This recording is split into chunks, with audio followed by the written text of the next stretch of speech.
A reading from the book of the prophet Isaiah. Rise up in splendor, Jerusalem. Your light has come. The glory of the Lord shines upon you. See, darkness covers the earth, and thick clouds cover the peoples. But upon you the Lord shines, and over you appears his glory. Nations shall walk by your light, and kings by your shining radiance. Raise your eyes and look about. They all gather and come to you. Your sons come from afar, and your daughters in the arms of their nurses. Then you shall be radiant at what you see. Your heart shall throb and overflow, for the riches of the sea shall be emptied out before you. The wealth of nations shall be brought to you. Caravans of camels shall fill you. Dromedaries from Midian and Ephah. All from Sheba shall come bearing gold and frankincense and proclaiming the praises of the Lord. The word of the Lord. Thanks be to God.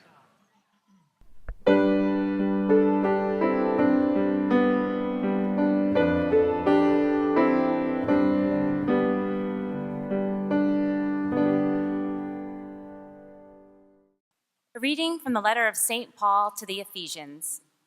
Brothers and sisters, you have heard of the stewardship of God's grace that was given to me for your benefit, namely, that the mystery was made known to me by revelation. It was not made known to people in other generations, as it has now been revealed to his holy apostles and prophets by the Spirit, that the Gentiles are co-heirs, members of the same body, and co-partners in the promise in Christ Jesus through the gospel. The word of the Lord. Thanks be to God.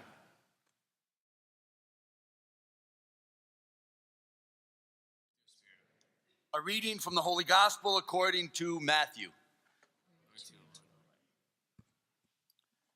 When Jesus was born in Bethlehem of Judea in the days of King Herod, behold, Magi from the east arrived in Jerusalem. And they said, "Where is the newborn King of the Jews? We saw his star at its rising. We have come to do him homage." When King Herod heard this, he was greatly troubled, and all Jerusalem with him. Assembling all the chief priests and the scribes of the people, he inquired of them where the Christ was to be born. They said to him, "In Bethlehem of Judea. For thus it has been written through the prophet, and you, Bethlehem, land of Judah, are by no means least among the rulers of Judah, since from you shall come a ruler who is to shepherd my people, Israel." Then Herod called the Magi secretly and ascertained from them the time of the star's appearance.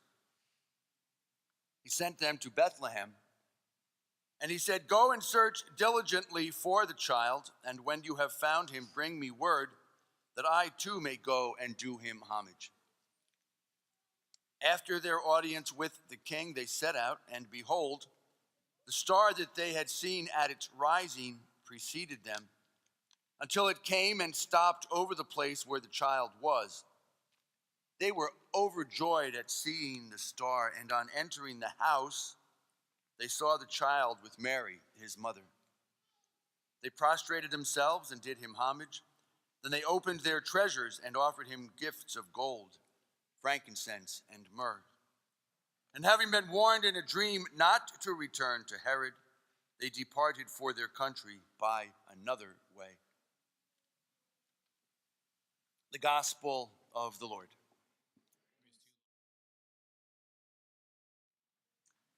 So those of you who are parents, when is the kid old enough that the kid can go to New York by herself or himself? Like, when is an okay age to say? About what? 29. It's better than yesterday at 4:45. They said maybe 40, 50, somewhere in there. But truly, what grade do you think it's okay to do that? 16? So that would be like 10th grade, 11th grade? 20. They're going with the sophomore in college. Okay. Well, yeah, and we got the Fordham guys. They had to figure it out early. Yes, go Rams. Well, I'd say that in our house at that time, and remember, this was back in the 60s when there were no seat belts and no door locks and none of that stuff. So my first solo trip into New York, well, solo with my friend Scott, was for Christmas shopping in 6th grade, okay? You know, if our parents were still alive, Dyfus would be doing case studies, right? Right?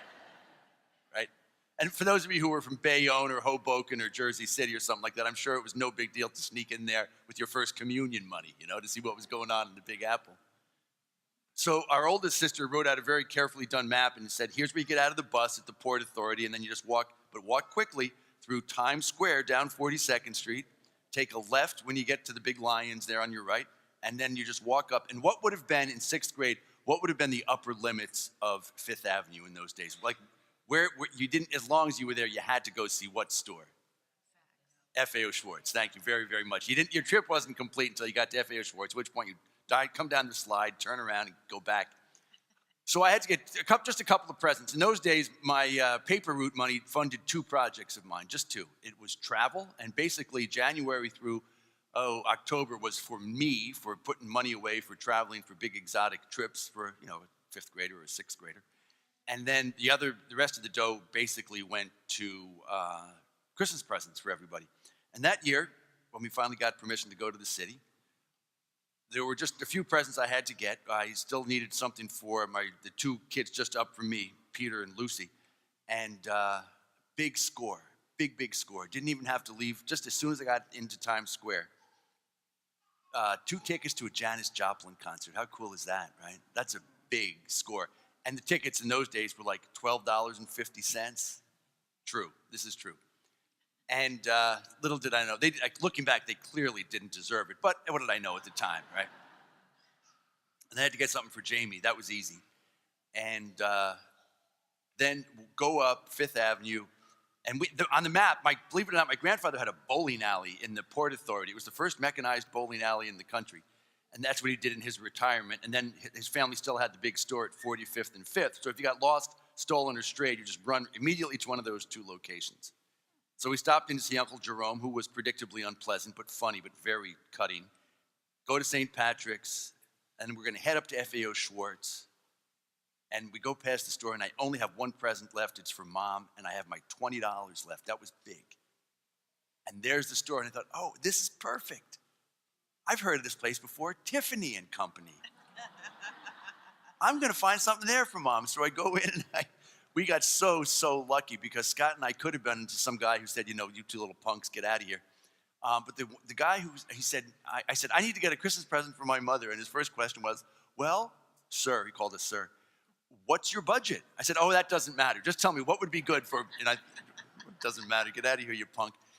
He was so gracious, and he said, you know, he figured it out very, very quickly. And he said, you know what? The jewelry in this store is really old-fashioned stuff. You don't want what's in here. He said, I can tell from peppy little fellas like you want the kind of stuff that's a little bit more modern. I said, well, where did we get that? He said, how did you get into the city? I said, we came in on a bus. The Port Authority? Uh-huh. He said, you're in luck. I know a guy who sells, there's some booths in the Port Authority. And you can get really great jewelry down there at the prices that you have in mind. It'll be a bargain. Oh, great. So went to FAO Schwartz, marched down, get to the Port Authority, and hadn't noticed it before. But there were all the people, like they open up their jackets, and there's this, junky jewelry, and people with like suitcases that they open up real quick and close them up and run away, that kind of a thing. Well, I found this thing. It was sort of the jewelry equivalent of a painting of Elvis on black velvet. But it was so awful. But the guy sold me, and he said, how much money did you have? I said, $20. It was probably worth $1.80. And he said, $20, that's great. Here it is. It was, like when you kill an antelope and you have the head stuffed and you stick it on a big plaque on the wall, right? It was the head of a cougar. And it was like a bobblehead cougar. Spring-loaded, so whenever you moved, the head would bobble up and down, and it stuck straight out. I thought it was really great. Perfect ending to my first shopping day in New York. And I was so excited about it, and I showed an aunt of ours when I got home. She said, and I quote, "That's the worst looking thing I ever saw." But But I thought it was kind of great. And the guy who sold it to me definitely thought it was the nicest thing he'd ever seen and sold for $20. So as the big moment came on Christmas Eve and we're all exchanging presents, and I was kind of getting, a little antsy and a little, I had a little apprehension and anxiety. When I give this gift, is the gift going to be received? Is it going to be, is it going to be appreciated? Is it going to, the whole bit? Or is it going to be like, oh, that's the worst looking thing I ever saw? But I was giving it to mom, so moms can't say things like that. Aunts can say things like that. Moms can't say things like that. And I think my aunt had tipped her off, and she opened the box, and she was all full of glee. Oh, and look at this, and wherever did you find it? At the Port Authority, Mom. Nothing says I love you like Port Authority jewelry. And she wore it the next day, and she wore it the day after that, right? It was just this great welcome, and that's exactly what you need when you're feeling a little bit vulnerable, that someone's going to accept you, accept what you think is important, accept your gifts, accept what you have to share, right? P.S. When my sisters were going through my mom's jewelry when my mom died, the cougar wasn't in there. It had gone away somewhere in the intervening 50 years. Yeah. That question about hoping to be accepted, hoping to be received well, both ourselves in our nature, in the person that we are, in the choices that we make, in the gifts that we have to offer. It's the story in the readings today. It's the story of the Magi, about the welcome that we receive and the welcome that we offer, and the receptivity and the availability. And so in the first reading today, it's the 60th chapter of Isaiah. At this stage of the game, we're getting into the good news after Isaiah has lowered the boom on a lot of people. And what's going on here, there are two stories of people who are very vulnerable, very vulnerable. The first group of people, Isaiah identifies them as your sons and your daughters will come to you in the arms of their nurses. He's referring there to the people of the exile. So, when the exile happened, when the temple was destroyed in, 475? Why am I drawing a blank? 487.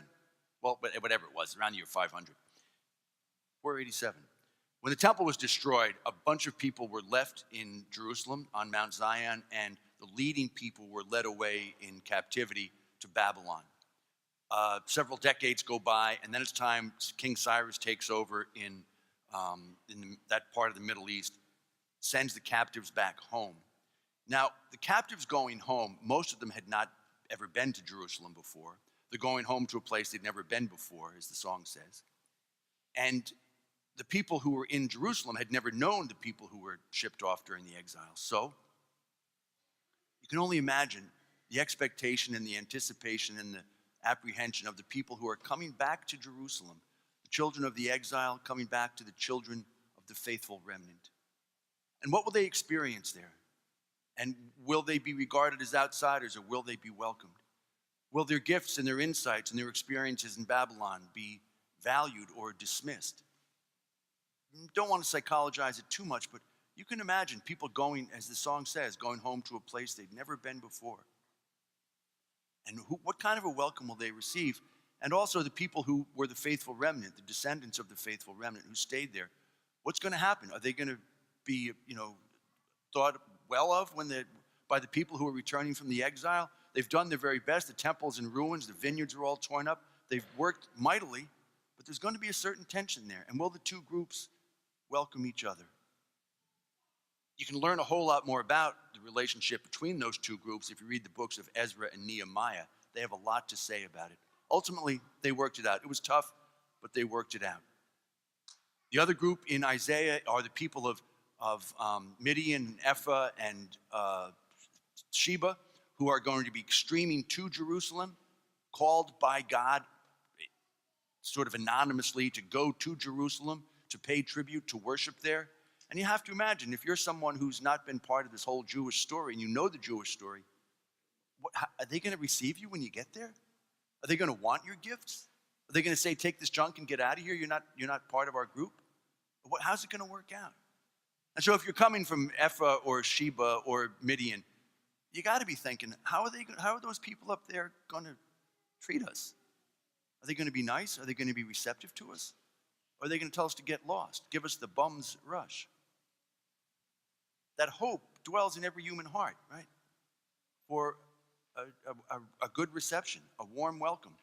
Maybe have to work stuff out, but fundamentally a warm welcome. and to have your gifts valued. In the story of the Magi today, we have to pump it up every year. What's the names of the three Magi? Polish people are much better at this than Italian people or Irish people. What's the names of the three wise men?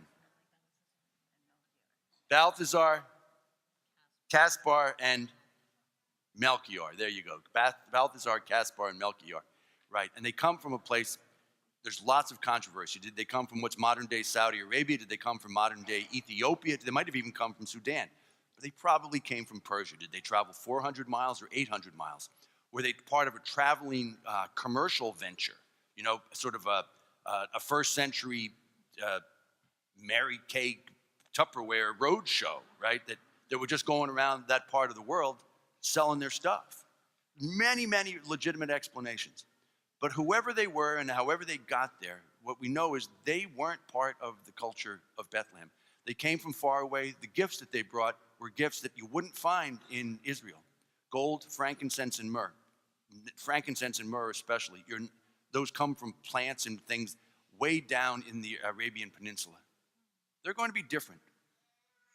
And we know that the wise men got there and they got to Herod, and Herod is saying, you know, what was Herod's response? When they told him, we're here to pay homage to the new king of Israel. What was his response? He wigged out, right? Because he felt that it was threatening his job. And the children of Jerusalem, the people of Jerusalem, were very deeply troubled with him. But then he got to Bethlehem. And what was Mary and Joseph? How did Mary and Joseph respond? Mary and Joseph responded, obviously, by letting him in the house. Notice, in Luke's gospel, where does all the action take place? It's in the barn, and the baby is in the feeding trough that we call a manger. When the wise men came, where did they find Mary and Jesus? In the house. They were in the house. So there's reason to believe maybe they went down there, and once the baby was born, they settled down. Could have been 2 weeks after the baby was born. Could have been up to 2 years after the baby was born. At any rate, by that point, according to Matthew's version, they're in a house. And their gifts were received. It didn't say that they walked in and then Mary and Joseph said, get out of here, you weirdos. No. Somehow they were received. And if you read some of the lives of Christ, which are beautiful, beautiful things, some of the modern day ones especially, who's that vampire lady that writes the books? Anne Rice. She's had this change of subject and has written these beautiful books about Christ as a child. Out of Egypt, I think, is one of them. But anyhow, we can have every reason to believe that the Holy Family was receptive to the gifts of the Magi and did welcome them. And if you keep going with some of these lives of the young Christ, you see, wow, not only did they receive them, that those gifts, the gold, the frankincense, and the myrrh, maybe they did help fund the flight into Egypt. Who knew? But Herod had this weird welcome. He wasn't really in favor of them at all. He just needed information to promote himself. The Holy Family, they seemed to welcome. It was a surprise to them. So where do we go with that? With this question of the welcome that we hope to receive, the welcome that they clearly hoped to receive following the Star of Wonder. I'd ask you to think of two things. As you reconsider the children of the exile returning, sort of apprehensive. The people from Midian and Ephah and Sheba coming to Jerusalem, certainly apprehensive. The wise men, whatever was going on with them, as they head finally to this town and they see the star overhead, they had to be hoping for a nice welcome. Two things. First, when have you offered that? When has there been a time when someone came to you and they were feeling pretty vulnerable about some stuff that was going on in their life? We could go, parentheses, we could go in the direction, and we will on Wednesday night go in the direction of the international migration question and welcoming the stranger from foreign lands. That's a separate issue. What I'd ask you to do is to consider this question of the welcome closer to home. Let me put it in a better order for you. The welcome closer to home first. When has there been a time when you felt very vulnerable and someone gave you the right kind of welcome? When was the time when you really felt like either you'd done something wrong or you had a new idea? Maybe it was a new bit of self-understanding. Maybe it was that you had a big change of heart about what you wanted to study in college or what you were going to do or how your marriage or whatever else it was. And someone was very receptive to and welcoming of your ideas and of you? Can you think back to a time when you really were feeling very vulnerable for whatever reason, and they welcomed you? Just like Mary and Joseph, as we can tell, welcomed the Magi into their house. Sometime in your life when you've been on the receiving end of that welcome, and you were really hoping for that, and you got it. Second, when has there been a time when you extended that welcome to someone else, when you really got it right? This isn't to say that anything goes. This isn't to say that, I've decided I'm going to cash in my 401k and go to Vegas and turn it into $1 million. No. Go home. Don't do anything, right? Not everything is okay. But when has there been a time when you really did extend that welcome to someone else? Recall the moments when you felt vulnerable. And think about how it delights God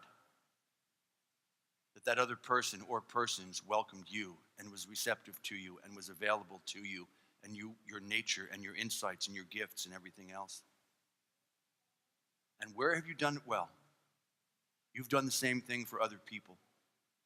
Name a time when you really did get it right. You were supportive at a time. Maybe that support didn't come easily.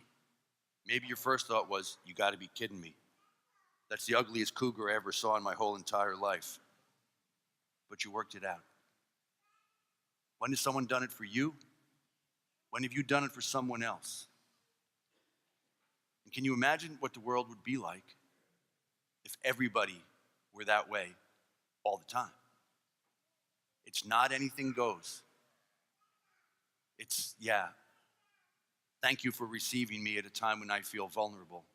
And you've done it. What's your story on both fronts?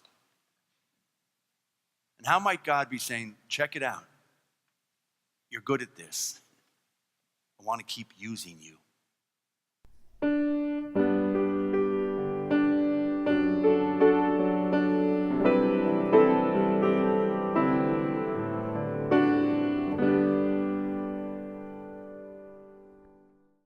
So how about it? Maybe it was a new kid on the block or a new kid on your team who came halfway through the semester, or someone new at work, or someone in your own family that you've known for a long time and has had sort of a transformative experience and is, as if for the first time, explaining herself or himself to you, and you're available to it. It could be someone at work. It could be someone you see all the time. It could be someone you rarely see. When have you really been available to that person and welcoming of them when they were feeling pretty vulnerable? But vulnerable in an inspired way. When were you feeling that way? When has there been a time when you were the new kid on the block, or you were the new neighbor, or you were the one who maybe didn't look quite like everybody else, or your shoes weren't the same, uniform that everybody else in the school was wearing, so to speak, and someone was really good to you? So we notice it in our own lives, right? Whether it's pay it forward or pay it back, or just say yes to Jesus, however you want to describe it. Notice the times when you've been vulnerable, you've been the exile, you've been the migrant, you've been the magi on the big trek. And someone said, come on in.